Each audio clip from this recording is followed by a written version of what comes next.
Gibson, welcome back. It's my pleasure.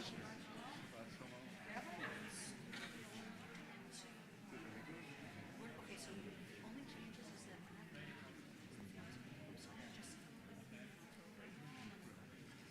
Marshall?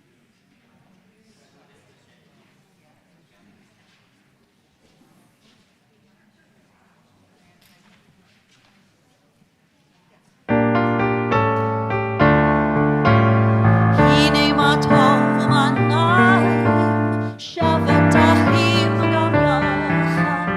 הנה מה טוב ומה נעים, שבת אחים גם יחד. הנה מה טוב, שבת אחים גם יחד.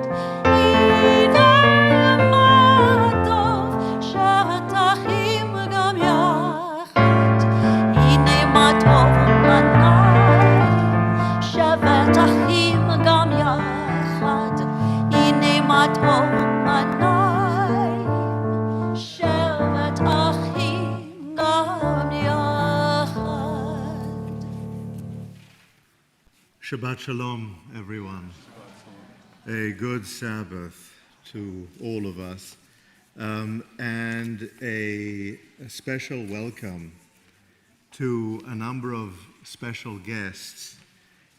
First of all, a special welcome to Pastor Gibson of Elizabeth Baptist Church. Thank you so much for being with us yet again. Thank you to members of Elizabeth Baptist Church for being with us. I hope you all have a prayer book and are going to be able to follow along with us. We want to recognize and thank members of the Racial Justice Task Force of this congregation for supporting this service. And I would like to also recognize right from the start a number of our teams who are here with us, who are especially dedicated to civil rights and to racial justice, from whom we will hear in a little bit. But for now, I would also like to recognize a special simcha, and a simcha is a moment of joy. It's a moment of celebration, and the simcha that we're celebrating this Shabbat is the bar mitzvah of a wonderful young man, Gideon Greenberg, and I would like to invite Gideon Greenberg and his family to come up here and to help us light the Shabbat candles.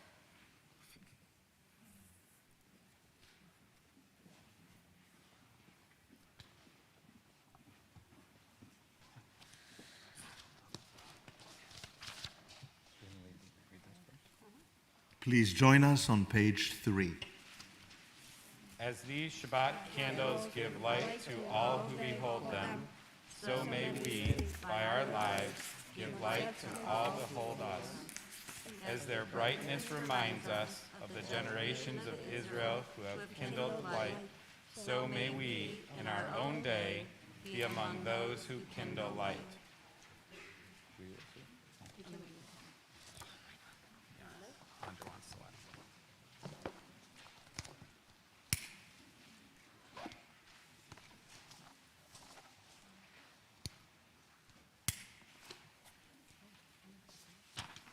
Baruch atah Adonai Eloheinu melech haolam asher kiddushanu b'mitzvotav v'tzivanu l'chadlik ner shel Shabbat. Amen. Amen.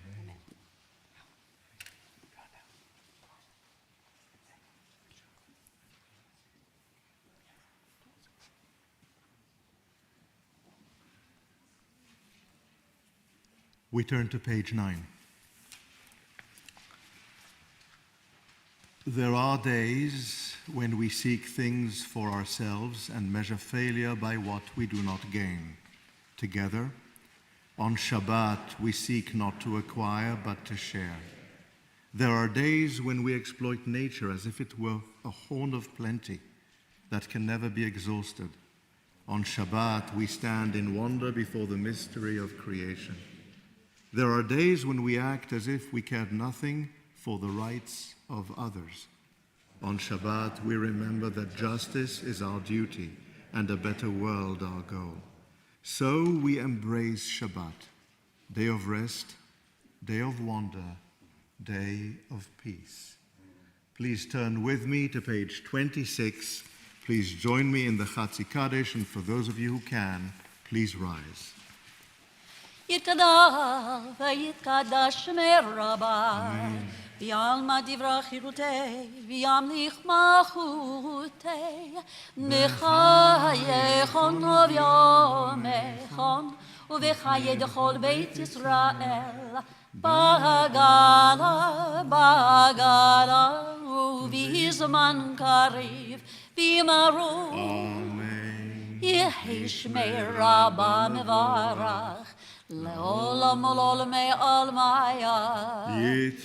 יתברך וישתבח ויתפאר ויתרומם ויתנשא ויתהדר ויתהלל ויתהלל שמי דקודשא ברכו לאלה מן כל ברכתה ושירתה תושבחתה ונחמתה דמירן ביעלמה ואימרו. Amen.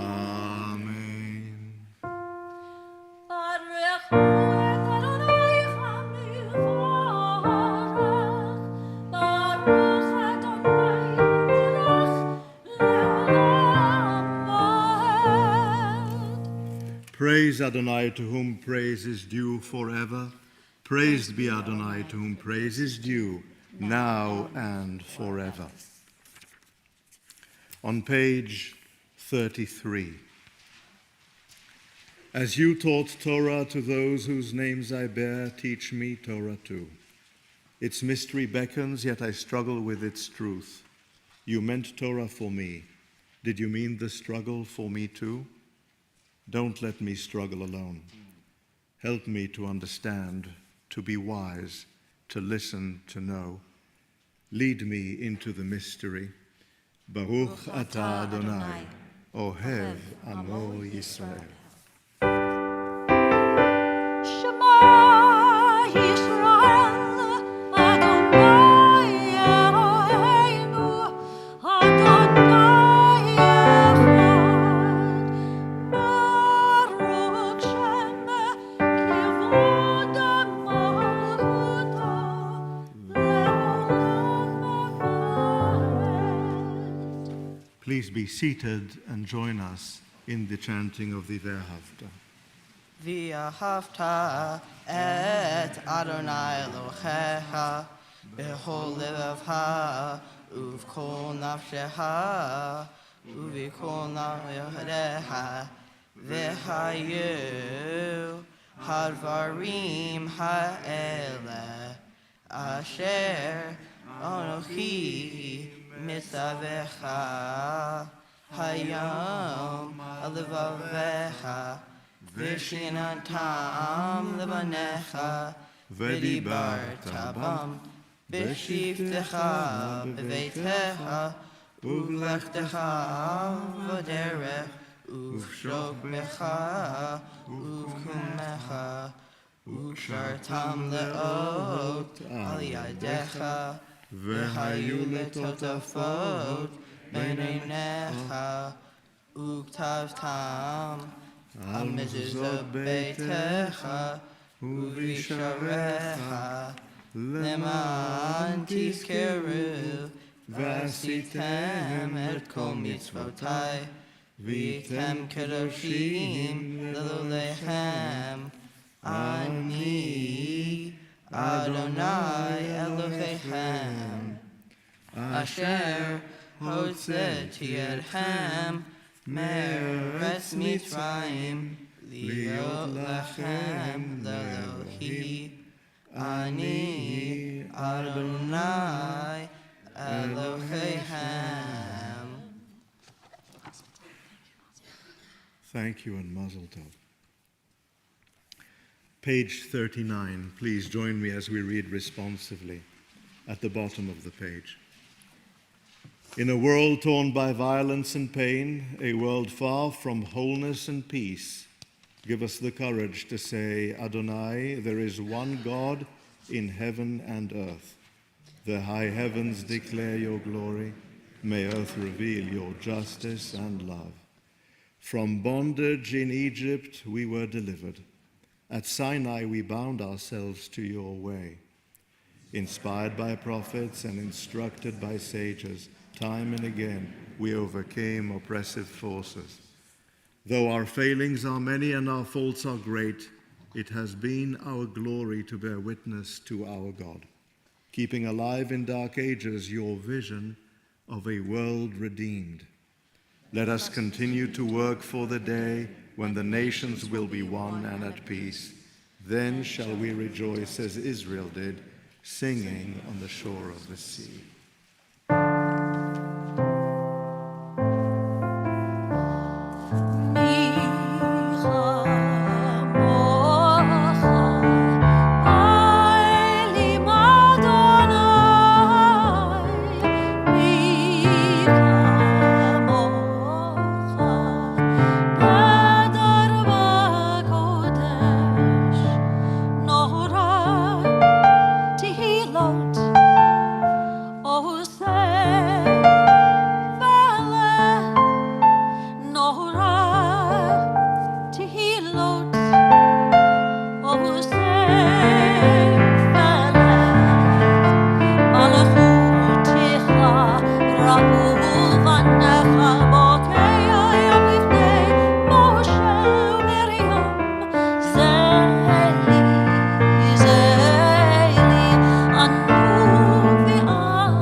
On page 43, let there be love and understanding among us. Let peace and friendship be our shelter from life's storms. Together, Adonai, help us to walk with good companions, to live with hope in our hearts and eternity in our thoughts, that we may lie down in peace and rise up, waiting to do your will.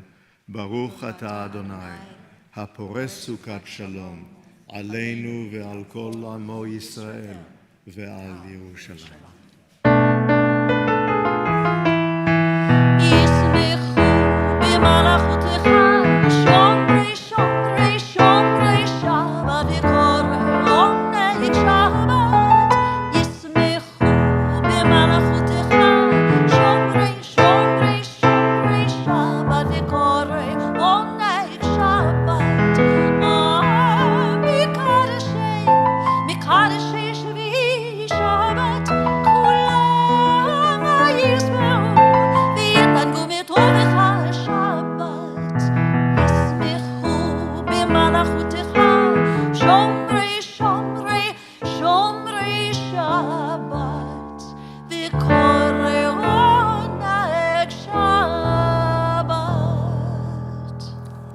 Singing of the pleasure, singing of the glory, singing of the beauty of Shabbat, I invite you to turn to pages 46 and then 48 and 50. And as you're ready to please rise and join us for the Amidah. Adonai sifatai tiftach ufi agiti hilatecha.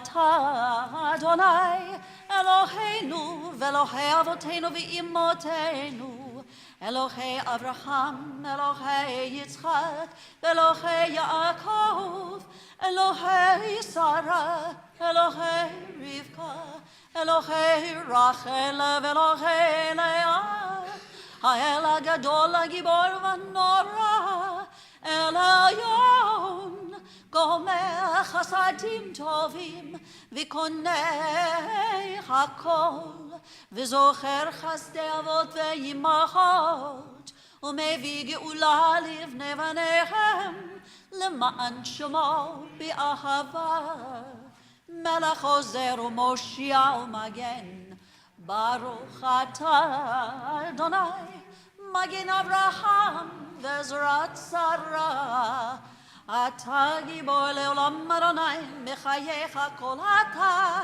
רב להושיע משיב הרוח ומוריד הגשם מחכה חיים בחסד מחיה הכל ברחמים רבים סומך נופלים ורופא חולים ומתיר אסורים ומקיים אמונתו לשני עפר מחמוך בעל גבורות ומידו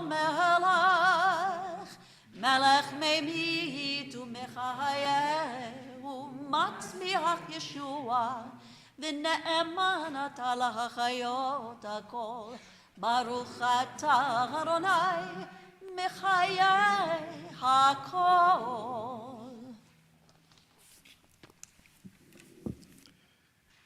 On page 52, Ata Kadosh Veshimcha Kadosh.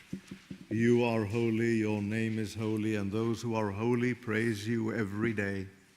Blessed are you, Adonai, the holy God. Baruch Ata Adonai, Ha'el HaKadosh. Please be seated.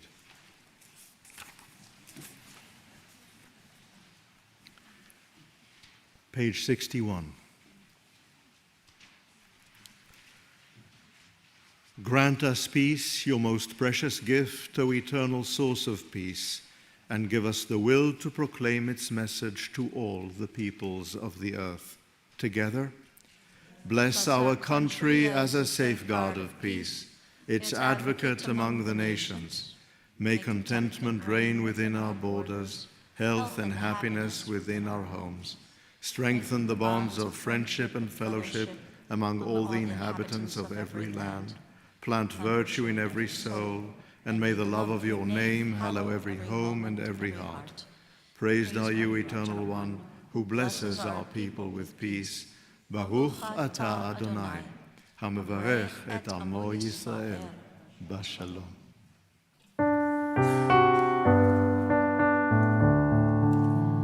Shalom Rav Yisrael Amecha Tasim Le'olam. Shalom Rav Yisrael Amecha Tasim Le'olam. Ki ata hu melech adon lechol hashalom.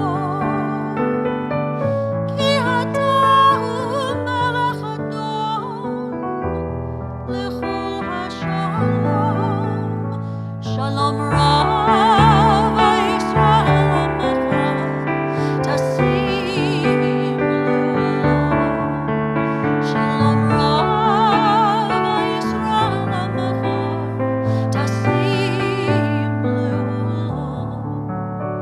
V'tov be'enecha levarech et Amcha Yisrael b'chol עת ובכל שעה בשלומך.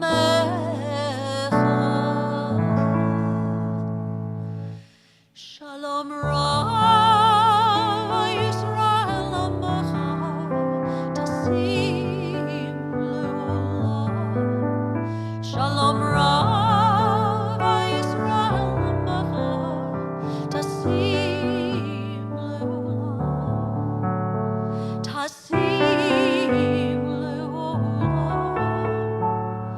Tasim Le'olam.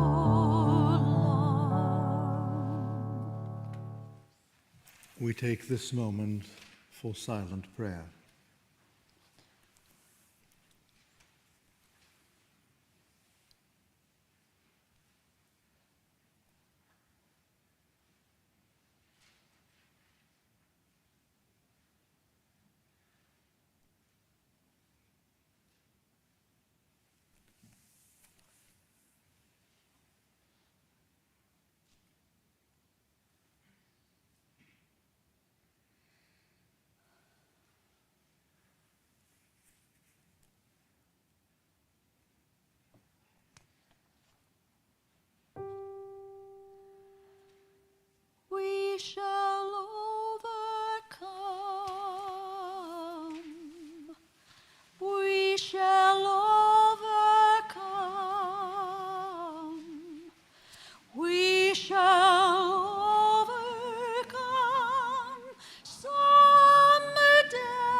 So, Pastor Gibson, welcome again.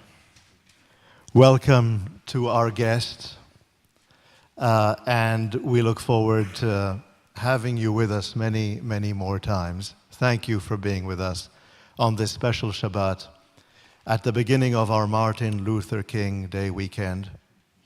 And on a special Shabbat wherein we also start the reading of a new book of our Pentateuch, of the second book of the 5 books of Moses. The book that we know in English to be called the book of Exodus, because it speaks about the Exodus, but a book that in Hebrew is not called Exodus. In Hebrew, it's called Shmot. And Shmot, it's called because of a word that appears in the first verse of that book. Ve'ele Shmot b'nei Yisrael hayordim mitzrayma. These are the names of the children of Israel, the children of Jacob, who went down to Egypt. And then it goes on to list their names. Reuben, Reuven, Shimon, Levi, Reuben, Simon, and Levi, and so on and so forth, the 12 names. And it says that there were 70 people who were descendants of Jacob, descendants of Israel, who moved to Egypt.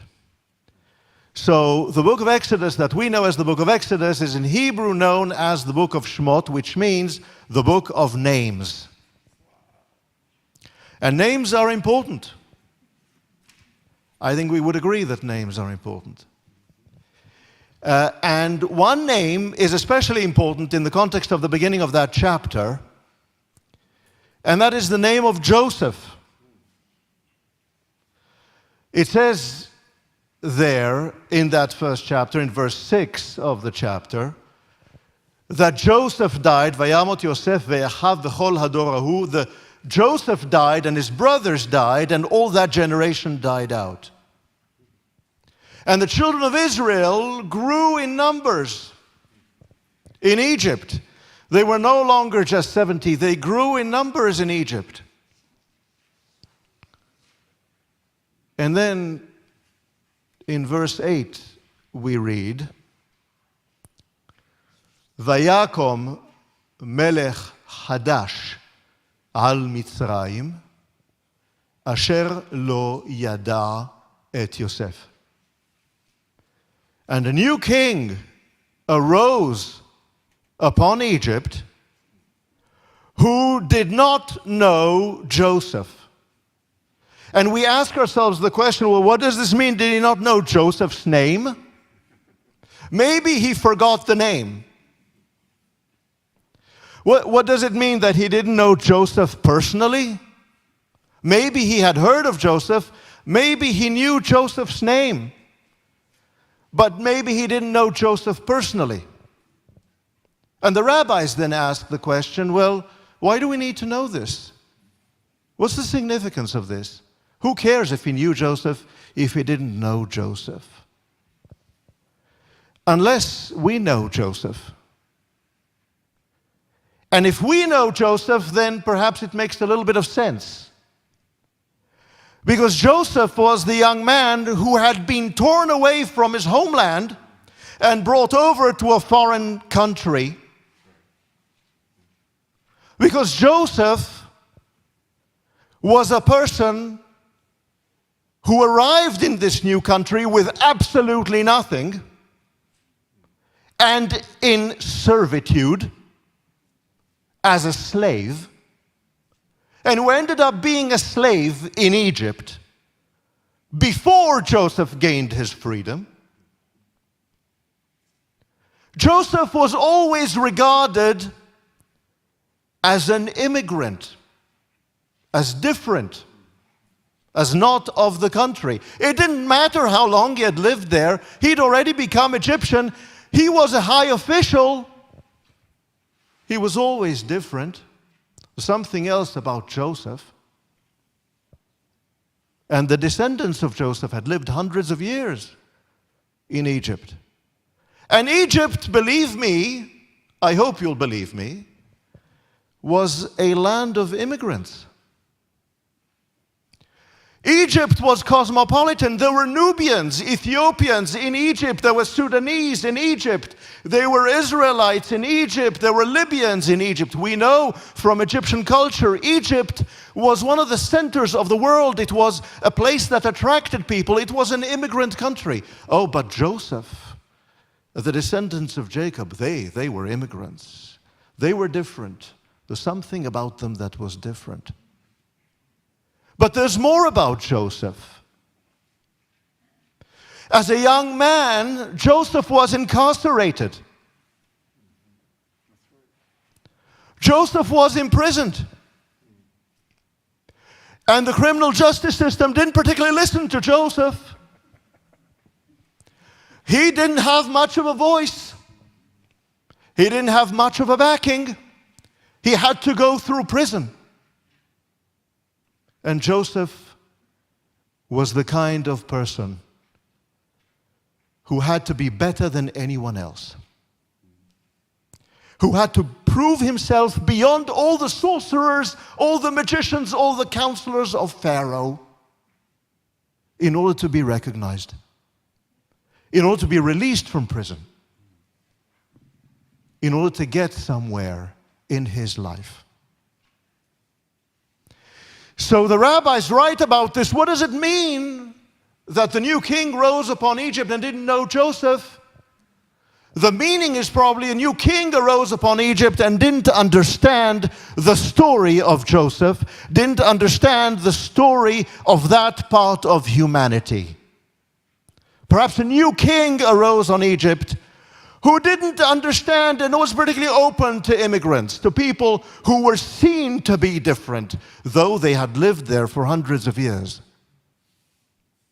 To people who had experienced servitude, who had gone through the criminal justice system. To people who were seen to be different. In other words, a new king arose upon Egypt, and the rabbis write this, who could not recognize humanity. So we are here at the beginning of our reading of the book of Names, the book of Exodus, thinking about the story of Joseph, and especially honored and privileged to have you with us, Pastor Gibson, and to be celebrating this Shabbat with your congregation, and thinking and remembering that we are descendants of Joseph and the children of Israel, all of us. And thinking and remembering that we have been redeemed from Egypt, but that something of Egypt has remained within us. That Egypt is not in Egypt.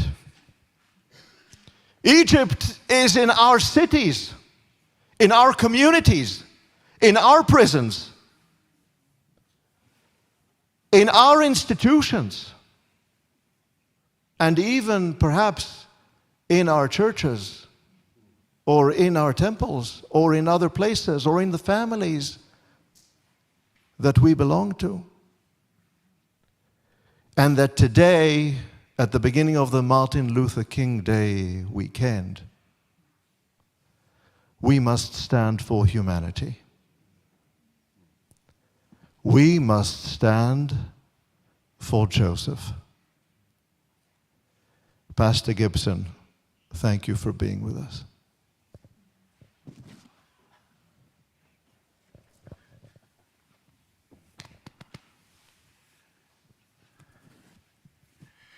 Good evening. Good evening. Thanks for allowing me to be here.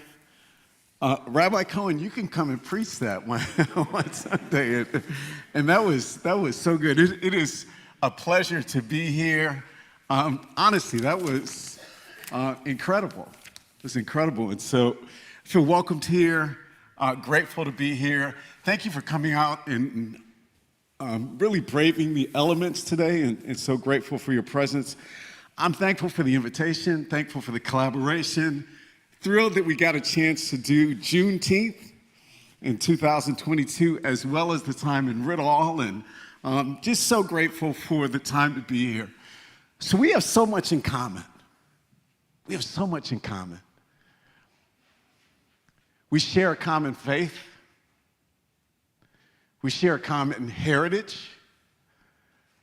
We share a common history of surviving and sustaining through consistent oppression. We also share a desire for freedom and also share a desire for a bright future. And so I'm grateful for those things that bring us together. And so as we come here today, I'm also reminded of another thing that we share together. And Cantor, thank you for Thank you for the music. It was incredible. There were many devotional moments there about peace. And one of the things we share in common is a desire for peace. Shalom, Shabbat Shalom. And so, shalom is important to all of us. So in our culture, some of the most hit people in our culture, when we have a greeting, the greeting at the end, somebody will say, they don't just want to say bye or see you later, they'll say peace. Some of the most hit people that you see will say peace. And so I want us to think about that commonality for us today, because the term shalom has great value. And so for us, and when we look in the Bible, the term love has many different meanings, and it's really been kind of watered down into one word in our language. Similarly with shalom. Shalom actually has many different meanings, and and I should just really kind of pass the mic to, because Rabbi would do this much better than I would. But shalom, we think about shalom as peace, and yes, it is peace. But shalom also, as we look at the definition of shalom, it's also not just peace, but it's also peace with God. And in our tradition, that is really, really important. Like, we emphasize a lot the importance of having peace with God. And we talk about it in lots of different ways. We talk about it as in righteousness and having peace with God. And so that's a way of thinking about shalom. So shalom is a greeting. It is a greeting. We often greet each other, but it also to us, and I believe, and Rabbi will correct me afterwards and make sure I get it right, but it is also peace with God. Another way to look at, or a definition of shalom, is the absence of war or discord or tension.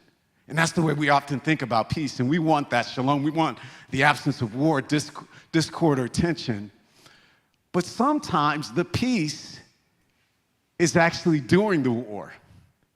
It's during the tension. And it's during the discord that we have a level of peace, even though a lot is going on around us, and that's also a shalom.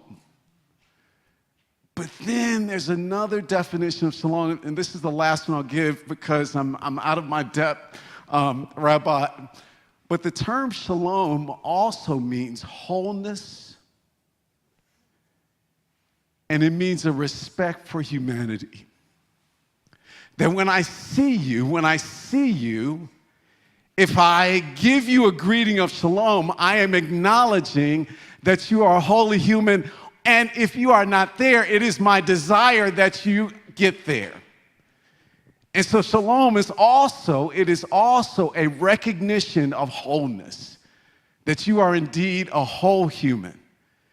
And so as we think about that today, I would have us to go beyond the greeting.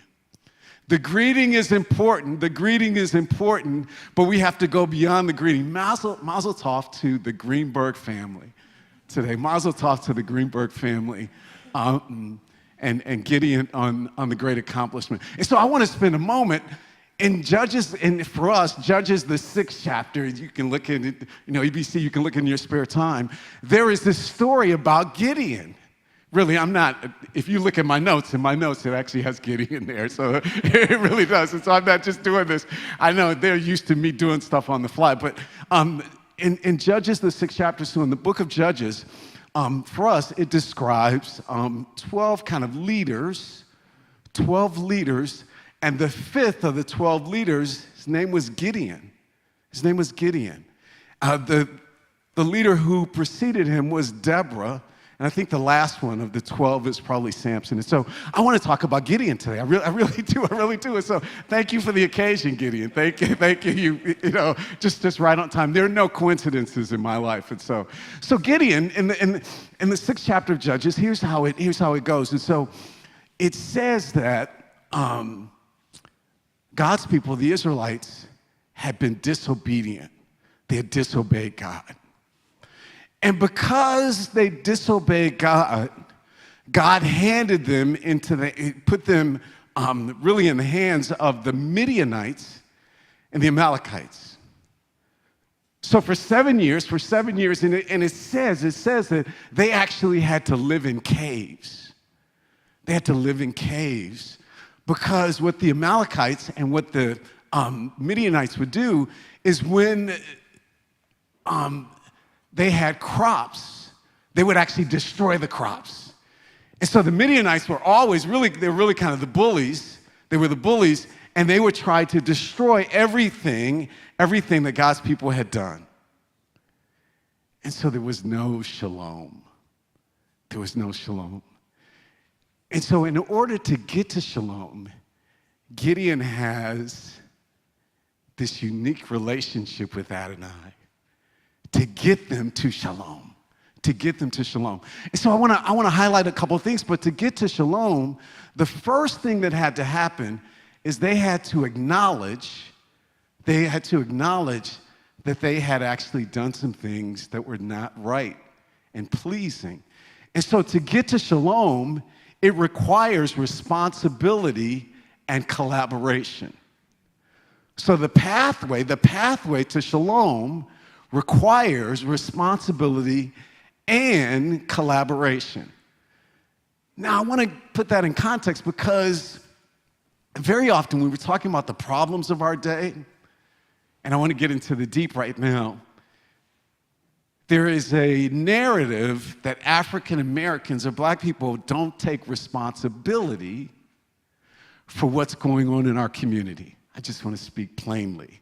Because very often, it's like, okay, well, you aren't taking care of your own stuff. And because you aren't taking care of your own stuff, why should we even care?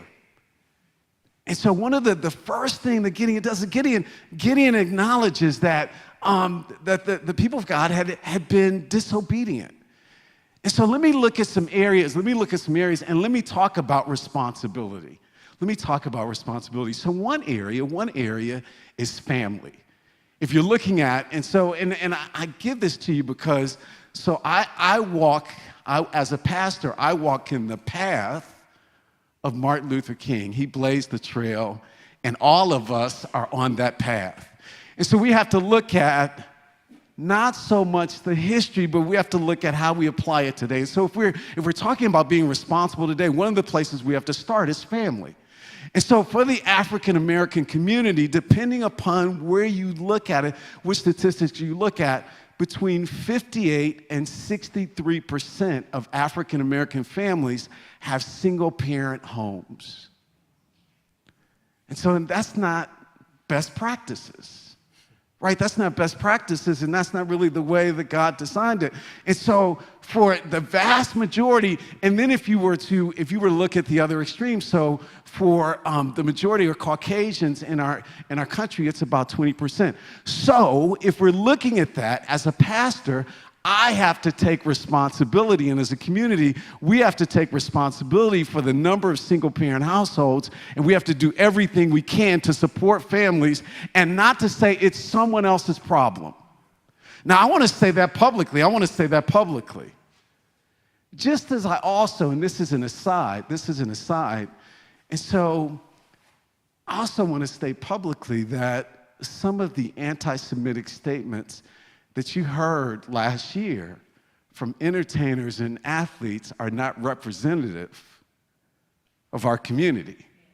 They're representative of extreme thoughts, and I'm not even going to mention the names because I don't want to highlight it, but just know that those anti-Semitic comments, because they have positions of stature, are not representative in our community. And so coming back to, so we take responsibility for the fact that there are single-parent households, and that has to be fixed. Now, it is complicated because part of the reason there are single-parent households is because we haven't focused on it, but there are also systemic reasons.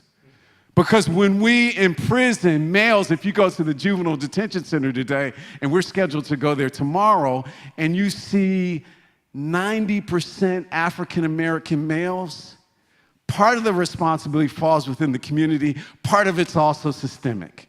And so that's one of the issues that we look at. Let me look at another issue. And again, there always has to be responsibility that's taken. If we look at literacy, so if we look at literacy rates, and I'm thrilled to see the young people who are here today. And it's so important that you be able to read. If we look at literacy rates, and so to have basic literacy, the country average is about 65%. The country average is about 65%. And basic literacy is to read at an 8th grade level, but we really need to be able to read at the proficient level, which means that you can read things and do well in your job. And so if you look at that, the highest group in the United States, and it's about 80%, are Asians. They have the highest literacy level in the country. And what group has the lowest literacy level? African Americans. And so we have to take responsibility for that because there's not a shortage of books. And we also have to make sure, and we are taking responsibility. One of the persons here who is passionate about literacy and runs our after-school program and presses it hard. And so we are taking responsibility, but we can't shove that off. We could say that the schools have the responsibility to make sure that there's literacy, but actually it begins with the family. The family has to take the responsibility, going back to the first point. So we take responsibility for it, but we also acknowledge that we live in a district where most of the schools are failing. So we have to take responsibility as a community. So the African American community has to take responsibility, but so does the broader community. Let me go to another area. So we went from family to literacy. Let's talk about the workplace. Let's talk about jobs. And so with jobs, there also has to be responsibility.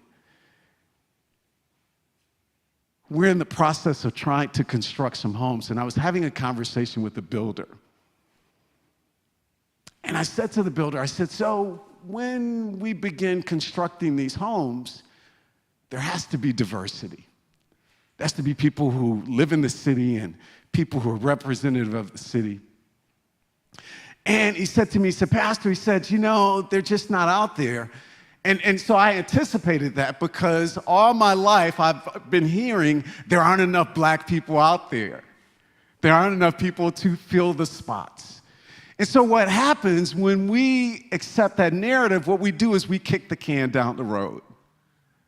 Because here's what he said to me. He said, listen, we will hold a pizza party and we'll invite lots of people to come.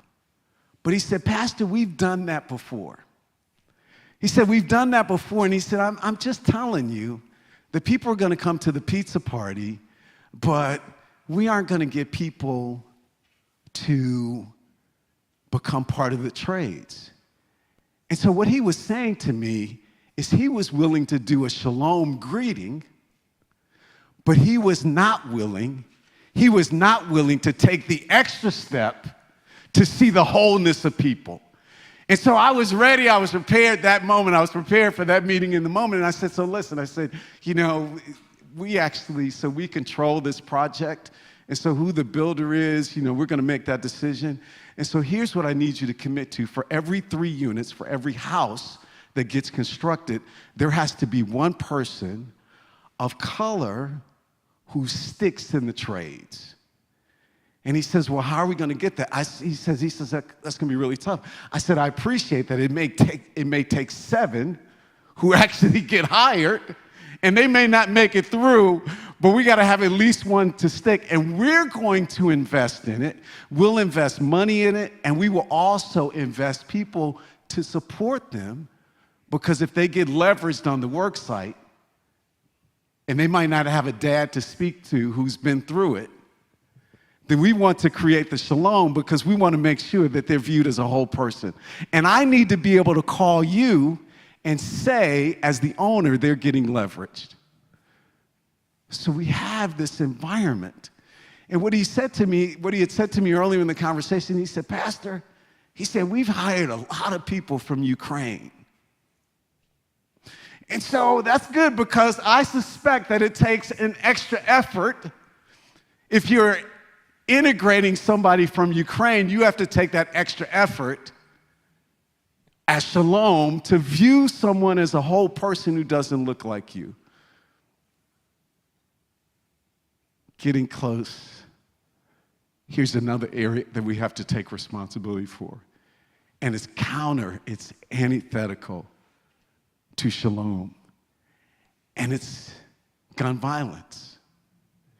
It's gun violence. So in our congregation, a 18-year-old now, who is a senior at Garfield Heights, 2.5 weeks ago was shot 4 times. And so he's in the hospital now. Thankfully, he survived, but he has not regained the use of his legs. Just a few days ago at John Adams, there was another shooting, and we have 2 members of our congregation who are on staff there, many people who live in that neighborhood. And so when we look at this, how are we a nation of shalom? How are we a nation of shalom if we have this gun violence? And so shalom is not just a greeting, but it's really going to depth and viewing people as whole people, because if we view these murders and we become comfortable and callous to them, then it's not really shalom. And in our country right now, there is essentially silence about gun violence. There is essentially silence about gun violence. And let me give you some thoughts about gun violence or silence. And these are my notes. And so some of this is going off my memory. But Leonardo da Vinci said that when we are silent, then we empower wicked forces. When we are silent, we empower wicked forces. Albert Einstein said that silence is complicity. That when we're silent, that we're actually complicit. Mahatma Gandhi had similar thoughts, but Martin Luther King, he says, when we are silent, it begins to feel like betrayal. When we are silent, it begins to feel like betrayal. It does not feel like shalom. It does not feel like welcoming, but that's what it feels. It feels like betrayal. And so I want to kind of bring this together. And so our goal going forward has to be to create an environment of shalom. We can't just say it. It can't just be a greeting, but we have to view people as whole people. And unless we do it, it won't happen. Here's the history of this country. In 1787, when they were putting together the Constitution, they had this compromise between the northern and southern states. It's known as the 3/5 Compromise. And what the 3/5 Compromise did is it said that we are going to count the black people who live in the South only for purposes of the census and power for the Electoral College, but they can't vote, and for taxes so that we can get more tax money. And so from the very beginning of this country, black people have been viewed as less than, and that's not shalom. Because the very nature of shalom is that I view you as a whole person, I respect you. And so the roots of this country are not rooted in shalom, but God has given us shalom. And so how do we know that we have shalom? Well, we know it because we received it today in a tremendous way. But we also know that it's in the books that we read. And so I'm going to butcher this. Rabbi. So in Genesis, the 1st chapter, in the 27th verse, it says we were made in Adonai's image, that we are image bearers. And I'm going to butcher this. All right, so there is a Hebrew phrase, I believe, and it's B'Tselem Elohim. B'Tselem Elohim. I know, my accent is horrible. My accent is horrible. B'Tselem. They know it's B'Tselem Elohim. B'Tselem Elohim. B'Tselem Elohim. I knew I had this part of it. But what that means is we are made in the image of God. And that is part, and as I look at those, and so we know that, and for us, and part of the history for us, and Elder Parker would talk about this, is part of our history is what's called the Imago Dei. The Imago Dei, which is the very same, Thomas Aquinas came up with this idea that we're made in the image of God. That we're made in the image of God. And so in order to move forward, we have to take responsibility, but there also has to be collaboration. We have to put aside our thoughts about family and blaming groups and saying that groups have not taken responsibility for family. We have to work together for literacy.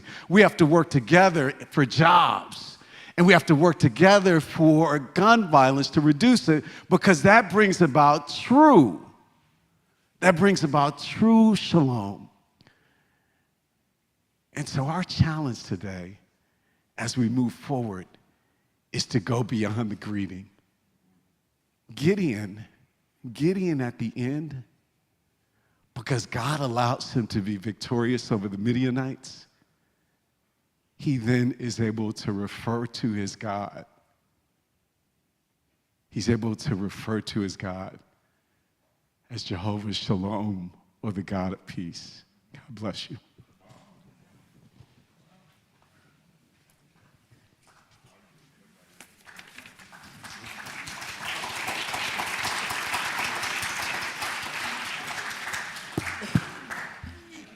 Well, Gideon,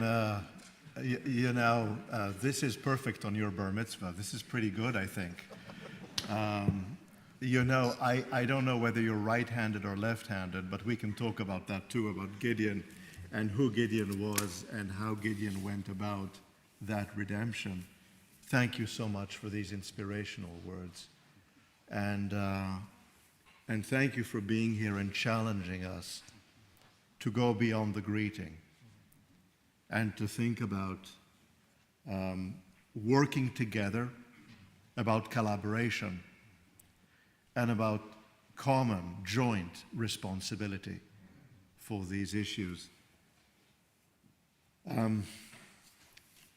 At this moment in our service, our minds turn to those who are in need of healing, who are in need of blessing, who are in need of strength and of support.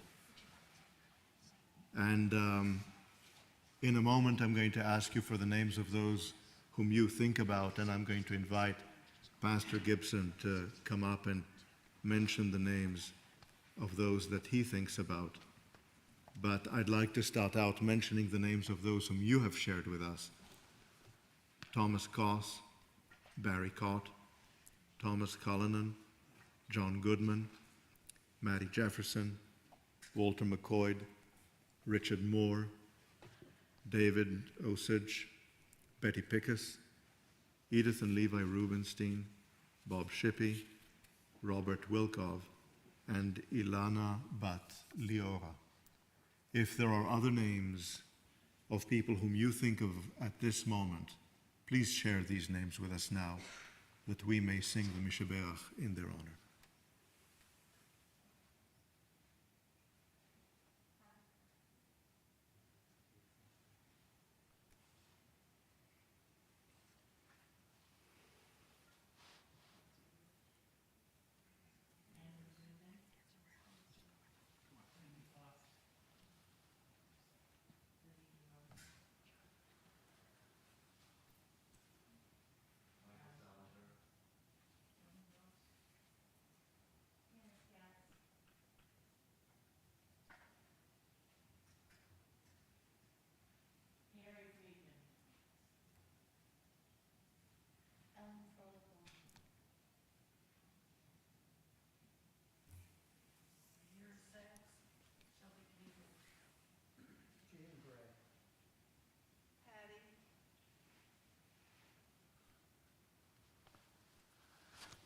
Nicole Huffman, J. Jeffries, Faye Golden, Dr. Albert Pride, Rudolph Story, Victoria Taylor. Let us join together in the Mishaberach. The Mishaberach, please. Thank you. Thank you. The Mishaberach may be found on page 253. Please join us.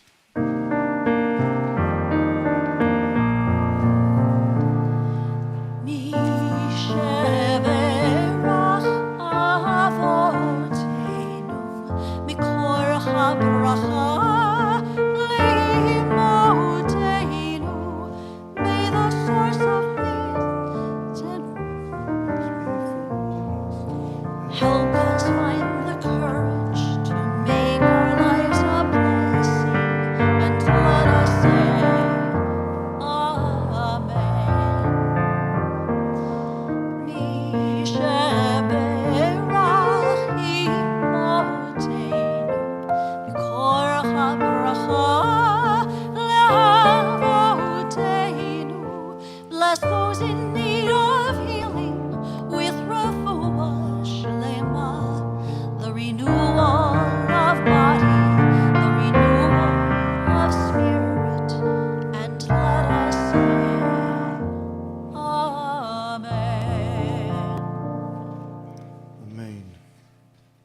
At this time, I would like to invite you to turn to page 282 and please rise as we join together in the Aleinu. עלינו לשבח לאדון הכל, נתיב גדולה ליוצר בראשית, שלא עשנו כגויי הארצות, ולא שמנו כמשפחות האדמה, שלא שם בחלקנו כהם, וגואל ימינו ככל עמונם, ואנחנו קוראים ומשתחווים ומודים לפני מלך מלכי המלכים הקדוש ברוך הוא, ונאמר והיה אדוני למלך על כל הארץ,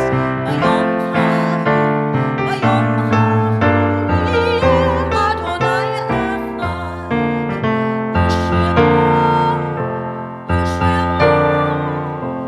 ושמו אחד. You may be seated.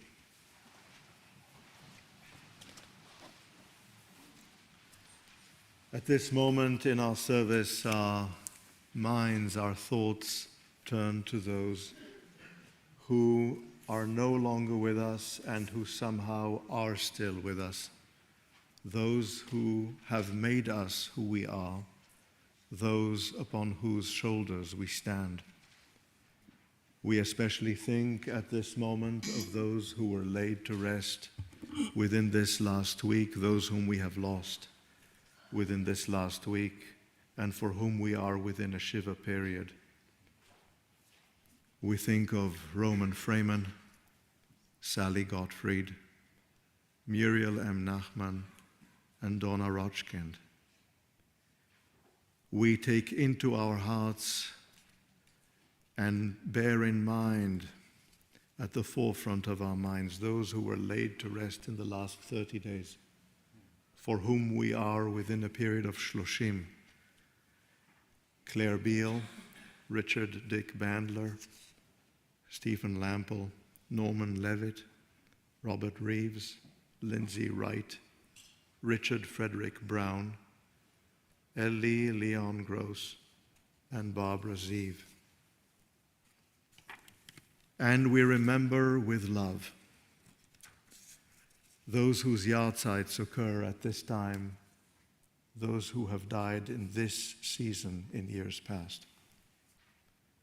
Jeanette K. Edelstein, William Edelstein, Benjamin Altschuler, Ralph I. Bass, Sheldon David Baum, Walter L. Benjamin, Frida Burke, Stanley Robert Burland, Ben Bialowski, Jerry Borovitz, Stuart I. Borovitz, Dr. Sheldon Richard Braun, Ann M. Brenner, Florence Miller Bromel, Nathan M. Carl, Harold Buddy Cohen, Peter D. Crystal, Dr. Alexander Shura Sukerman, Lucian Sukerman, Rachela Sukerman, Lester Dorsey, Lisa Sue Edelberg, Max J. Bud Eisner, Dr. J. Edgar Fisher, Helen Seed Frankel, Sidney N. Galvin, Moses J. Garson, Paul Gold, Florence M. Goldman,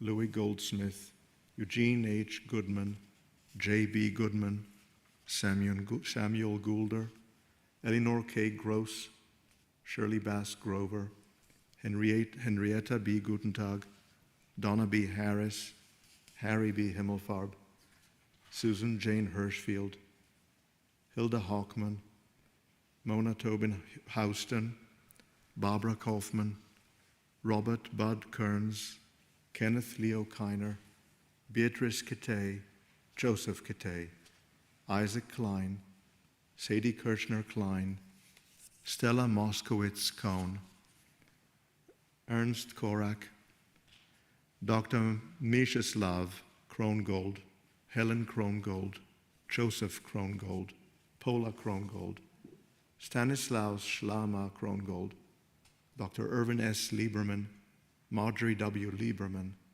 Hattie Gerson-Leib, Sophie Lubin, Ethel Meldon, Ann Buckstein Oppenheimer, Morris W. Paley, Eileen Botwick Perlman, Ida Perlman, Jenny Langer Pinner, May M. Price, Donald Maxwell Robiner, Dr. George H. Rose, Esther H. Rosenberg, Daniel Holtzman Sachs, Rosa Schartenberg, Helen R. Schwenger, Pauline Kaplan Siegel, Tilly Selsman, Teresa Siegler, Rabbi Moses Silver, Sally Sogg, Bernard J. Sperling, Sarah R. Stillman, Sylvia S. Wachtel, Martin S. Wold, Paul C. Warren, Judith Weidenthal, David B. Wiseman, Albert S. Weiss, Adelaide Sampliner Wheats, Mary Wheats, Elaine Key Wiesenberger, Florence Brown Wiesenberger, Miriam Wiggins, Paul Wintner, and Stuart A. Wintner. If at this time you are mourning someone whose name has not just been read off this list, or if I mispronounced any of the names on this list, I invite you to utter these names now, that we may recite the Kaddish in their honor. Saul Wolf.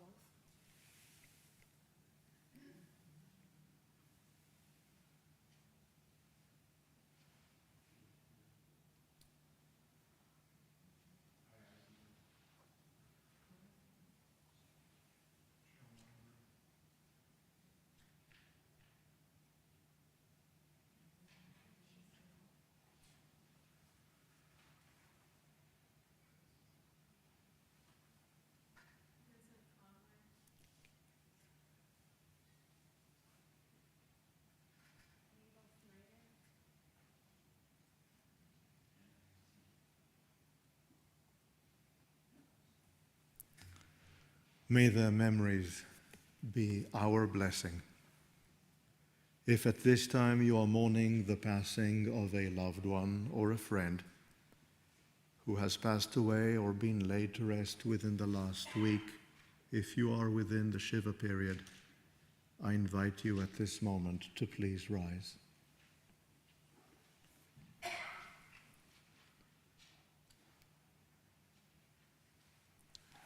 If you are mourning the passing of a loved one who's been laid to rest, who's passed away within the last 30 days, for whom we are within the Shloshim period, I invite you to please rise. If you at this time are marking the yahrzeit of a loved one or a friend, I invite you now to please rise.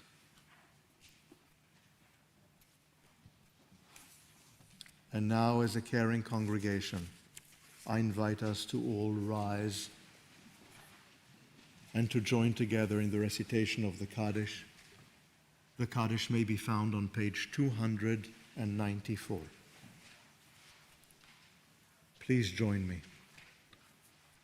יתגדל ויתקדש שמי רבה, בעלמא דברה חירותי וימליך מלכותי, בחייכון וביומייכון ובחיי דכל בית ישראל, בעגלה ובזמן קריב ואמרו אמן, יהי שמי רבה מבורך לעולם ולעולמי עולמיה, יתברך וישתבח ויתפאר ויתרומם ויתנשא, ויתהדר ויתעלה ויתהלל שמי דקודשה בריחו, לעילה מן כל ברכתה ושירתה, תושבחתה ונחמתה דאמירן בעלמא, ואמרו אמן.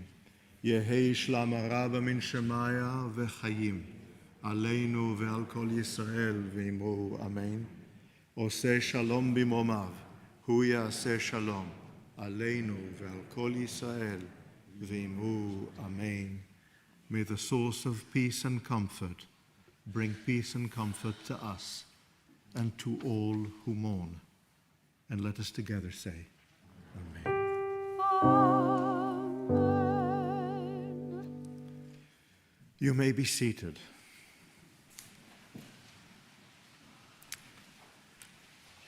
It has become our practice to move from moments of memory in our service to moments of recognition and of gratitude, to moments that we recognize as Shehechianu moments. And I know that beyond the special bar mitzvah that we're celebrating this Shabbat for Gideon and his family, Blaze, you have something to share with us too, right? Aunt Kathy has a birthday January 9th, and my younger sister Jory's birthday was yesterday. And I am shaking on you moments that I am a talented artist. Beautiful. Thank you Beautiful, so Blaze. much. Thank you. And many, many mazel tovs.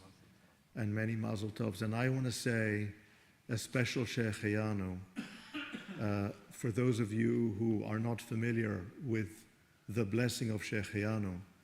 The Shehechianu blessing is an expression of gratitude to our Creator for having given us life and having sustained our lives and having allowed us to experience this moment. And I want to say a special Shehechianu for us being together, all together, in this chapel at this moment as we start our celebration of the Martin Luther King Day weekend. So Shehechianu to that. Amen. Baruch atah Adonai Eloheinu melech haolam, shehechianu v'kimanu v'higianu l'zman hazeh.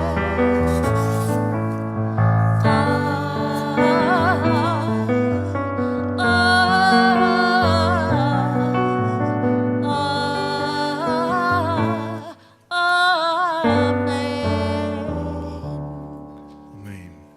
Our closing song today, I believe, is Adon Olam. Adon Olam, page 321. Adon Olam Hashem Malach b'terem kol yitzir nivra le'et lo hasa b'chavzo kol hazayin malach shemo nivra v'yachare kichlot hakol levado yimloch nora v'chu hayah v'chu choveh v'chu yiyah b'tifara v'chu echad ואין השני, לחם שילון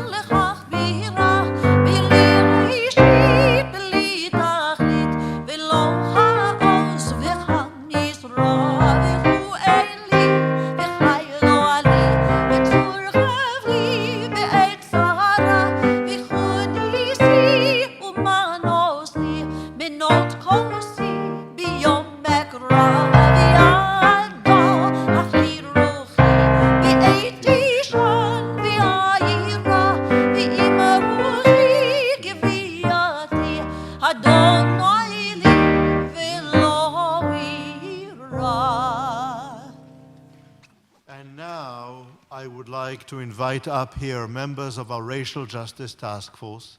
Please join me up here. Come, join me up here.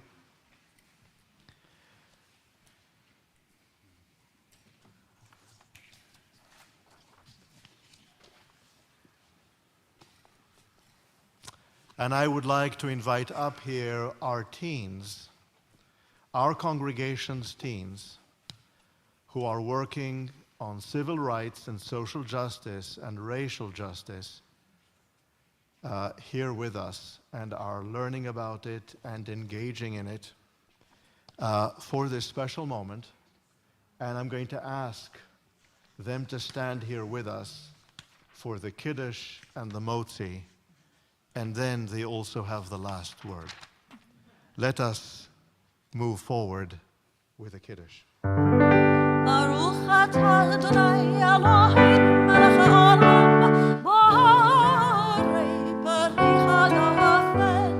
Baruch atah Adonai Eloheinu melech haolam, asher kirshanu b'mitzvotoi v'yiratzavanu, b'shabbat kodesho b'yahava v'ratzon hinchilanu, zikaron l'maaseh v'reishi, ki hu yom tehillah l'michroin kodesh, zeicher l'tziat mitzrayim,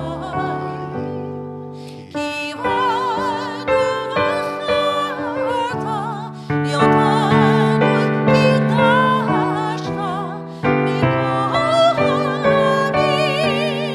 v'shabbat kodecha b'yahava uvratzon minachatanu. Baruch atah Adonai mikodesh Shabbat.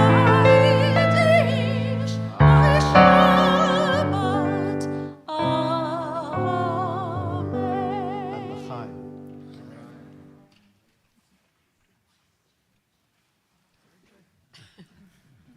L'chaim. L'chaim. L'chaim. And now for the Motzi. Baruch atah Adonai Eloheinu melech haolam, Motzi lechem min haaretz. And our teens, members of our Civil Rights Institute, will offer us our benediction.